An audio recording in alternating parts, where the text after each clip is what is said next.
I know everybody is struggling with dual employment.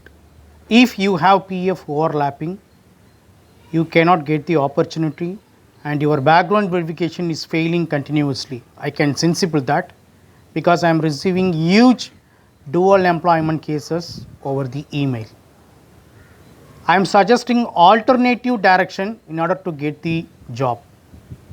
Please listen carefully.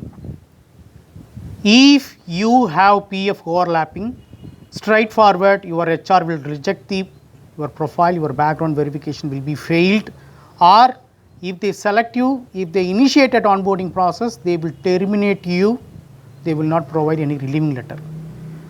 So for future organization, you can approach to me.